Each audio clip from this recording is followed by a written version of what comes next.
తలుపులు తాళం వెయ్యని గ్రామం.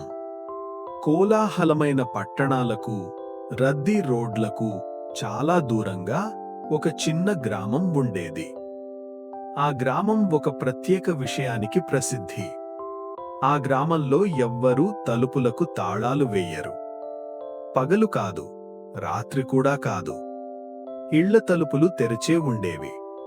లోపల దీపాలు మృదువుగా వెలుగుతూ ఆ వెలుగు బయట దారుల మీద పడేవి. అక్కడుగా వెళ్లే ప్రయాణికులు ఆశ్చర్యపడి అడిగేవారు, మీకు దొంగల భయం లేదా? గ్రామస్తులు చిరునవ్వుతో ఇలా చెప్పేవారు, మనుషులపై నమ్మకం ఉంటే భయానికి చోటుండదు. ఒక చీకటి రాత్రి ఒక దొంగ ఆ గ్రామానికి వచ్చాడు. అతడు చాలా దూరం నుంచి వచ్చాడు. దొంగతనంతోనే జీవిస్తూ ఉండేవాడు. మొదటి ఇంటికి వెళ్లి ఆగిపోయాడు. తలుపు తెరిచే ఉంది. లోపల ఆహారం చక్కగా పెట్టి ఉంది. కొద్దిపాటి డబ్బు ఒక చెక్క పలకపై ఉంది. తాళాలు లేవు, కాపలాదారులు లేరు. అనుమానంతో ఇంకో ఇంటికి వెళ్ళాడు. తరువాత ఇంకో ఇంటికి. అన్ని ఇళ్ల తలుపులు తెరిచే ఉన్నాయి. ప్రజలు ప్రశాంతంగా నిద్రపోతున్నారు. దొంగ చేతులు వణికాయి. ఇది ఏదైనా ఉచ్చు కావచ్చా అని అనుకున్నాడు. కాని అక్కడ అరవడం లేదు, భయం లేదు. ఆకలి ఎక్కువైంది. కొంచెం ఆహారం తీసుకుని చంద్రుడి వెలుగులో బయట కూర్చున్నాడు. ఎవరైనా తరిమేస్తారేమో అనుకున్నాడు. కాని ఎవ్వరూ రాలేదు.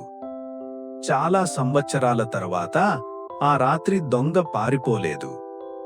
ఉదయం ఒక గ్రామస్థుడు అతన్ని చూశాడు. అరవలేదు, ఇతరులను పిలవలేదు.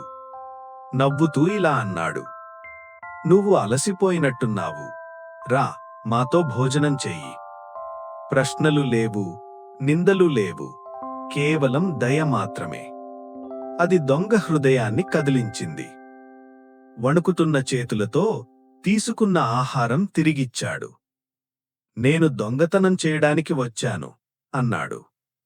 కాని మీ నమ్మకం నా మనస్సును మార్చేసింది. గ్రామస్తులు నిశ్శబ్దంగా విన్నారు.